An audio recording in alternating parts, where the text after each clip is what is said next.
ये लोकतंत्र नहीं, ये राजतंत्र है। और इस तरह आप एक काम करने वाले व्यक्ति को अगर आगे परेशान करोगे तो कैसे होगा। डर मुझे किसी का नहीं है, मुझे दुख है। डर क्यों रहेगा मुझे? डरती तो मैं यहाँ तक पहुँचती। डर वर नहीं है मेरे में, शर्म के आंसू है ये कि एक महिला को कुचलने के लिए पूरा का पूरा बिहार सरकार लग गया। नितिन नवीन का सीट है ये, हालत खराब हो गई नितिन नवीन की। पुलिस के अरेस्ट करा के ले गया मेरे को।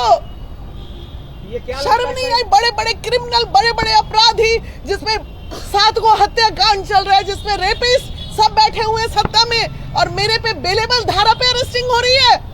क्यों नहीं अरेस्ट करते हैं? अभी रेप हुआ है ना, जाके अरेस्ट कीजिए ना, एनकाउंटर कीजिए ना।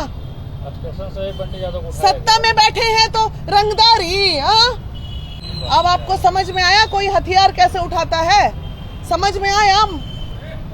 यही परिस्थितियां होती है जो हथियार उठती है। मुझ जैसी महिला को इतना प्रताड़ित करोगे तो कल हम भी हथियार उठा के रोड पे आके मार देंगे 2-4 को। 500 मीटर दूरी पे थाना है, 500 मीटर दूरी पे हम है। महीना में 4 बार थाना जाते हैं। आप कभी भी हमको बोल देते मैडम आपके नाम पे सम्मन है, या आप डायरेक्ट वारंट, जबकि बिना सम्मन, बिना नोटिस, बिना किसी चीज के डायरेक्ट वारंट। वो भी वारंट किस पे? जिस बात की मुझे जानकारी तक नहीं। किसी ने कभी कंप्लेन किया होगा? आए दिन लोग, चूंकि हमारा महिला विकास मंच संगठन है, आए दिन हम सड़क पे काम करते हैं, तो कहीं से कभी भी कोई केस कर सकता है। तो हम उसी में ना गुनहगार होंगे जिसमें कॉग्निजेंस हो के कोई नोटिस मेरे पास आए या सम्मन आए, उसका जवाब मैं ना दूं। अचानक से ऐसा हुआ। हमने भी मतलब थोड़े देर के लिए बीइंग अ लेडी हम तो अपना आपा खो ही ना देंगे। बेहोश होने लगे, गर्मी इतनी ज्यादा थी। मीडिया कर्मी भाइयों को लग रहा था कि ऐसा क्या हो गया, वो चारों तरफ से घेरे हुए थे, प्रशासन खींच रही है इधर से उधर। आप सोचिए एक महिला को कितना कुचला इन लोगों ने, कितना कुचला। और ये मोदी जी की सरकार है भाई, जहां कहा जाता है महिलाओं के हित की बात होती है और महिलाओं के लिए सरकार है। कुछ महिलाओं के लिए नहीं है, सिर्फ लॉलीपॉप ये लोग दिखाते हैं और कुछ नहीं। क्या लगता है कि मैम किसके इशारा पर ऐसा आपके साथ साजिश किया गया? देखिए मैंने थाना जब प्रशासन से बात किया तो मैडम हम क्या करें, हम तो मजबूर हैं, ऊपर से आदेश है। ऊपर से आदेश मतलब ऊपर से आदेश। आप एक बात जान लीजिए, प्रशासन भी तो उन्हीं की सुनती है ना जिनकी सरकार होती है। जो सरकार में नहीं होता उसका प्रशासन सुनता है क्या? मतलब इन लोगों को राजनीतिक करनी है तो अच्छे से नहीं करनी है, छिया लेदर करना है। मतलब गड्ढा खोदे मेरे लिए, गिर गए खुद। अब पूछिए कैसे गिर गए। हमारी रैली रोड शो हो रही थी नामांकन की, सभी सैकड़ों गाड़ियां, हजारों बच्चे रोड शो में आ रहे थे। इन्हें लगा कि हम भी उसी में हैं, जबकि हम 10 बजे अपने नामांकन करने के लिए 5 लोगों के साथ अंदर थे। तो इन्हें लगा जैसे इनकी रैली यहाँ पहुंचेगी वहीं अरेस्ट कर लेंगे। लेकिन गलतफहमी हो गई, प्रशासन के साथ हुई। प्रशासन को लगा कि मैं अभी नामांकन करने जा रही हूँ, जबकि मैं नामांकन करके निकल रही थी, तब इन लोगों ने मेरे को अरेस्ट किया। इस केस के बारे में आपको पहले से कोई जानकारी नहीं? कोई जानकारी नहीं भैया, कोई नहीं। रहती तो कोई पागल है क्या कि उसमें मेंशन नहीं करता। जब मैंने अपने 4 केस को मेंशन किया है उसमें नॉमिनेशन के पेपर में, तो 5वें का नहीं करती। ये कोई अपराध थोड़ी था, बेलेबल धारा था, बेल ले लेते कभी हम जाके। क्या लगता है बिना मांगी से डर सता रहा था बीजेपी? बोलने की जरूरत नहीं है, डर तो है बाबू, आधी आबादी का। नामांकन रोकने की साजिश थी आपके साथ ये? अभी रात बीती नहीं है, कयामत की रात है। नामांकन कल सुबह 11 बजे तक भी रुक सकता है। आप बहुत ज्यादा खुश नहीं हो सकते हैं। हम कुछ भी लकूना लगा के ये लोग नामांकन रद्द कराने के लिए अपनी एड़ी चोटी एक करेंगे। कर ले, लोकतंत्र की हत्या कर लो। अरे भैया, चिलगोजा का छिलका को खड़ा कर दो, चाहे किसे भी खड़ा कर दो।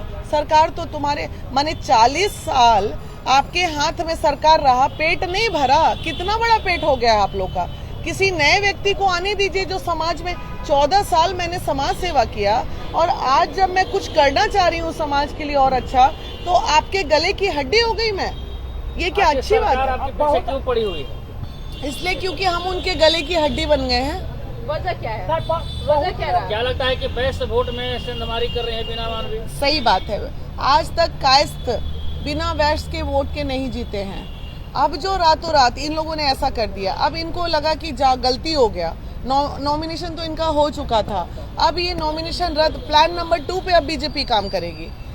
कि अब प्लान नंबर 2 करो, किसी तरह उसका नॉमिनेशन रद्द कराओ, क्योंकि वीना मानवी के खड़े होने से बहुत बड़ा नुकसान है इन लोगों को। आधी आबादी का वोट कटेगा, वैश्य समाज का वोट करेगा, तेज प्रताप जी के आ जाने की वजह से MY समीकरण में पलटवार होगा। RJD ये सोच रही है के समर्थक सोच रहे हैं अरे इतने साल तो एक के छोटा बेटा को दिए, चलो इस बार बड़का बेटा को दे, क्योंकि कैंडिडेट उनके साथ अच्छी है, एक अच्छी महिला है जो समाज को कुछ देना चाह रही है। तो बहुत बड़ा इन लोगों को तकलीफ।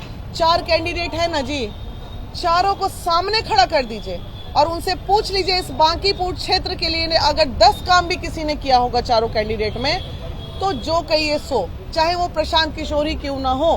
प्रशांत किशोर करोड़ों खर्च करते हैं, अरबों खर्च करते हैं, लेकिन कभी किसी गरीब को साड़ी भी पहनाए हैं, किसी गरीब की बेटी की शादी में 500 रुपए मदद भी किए हैं।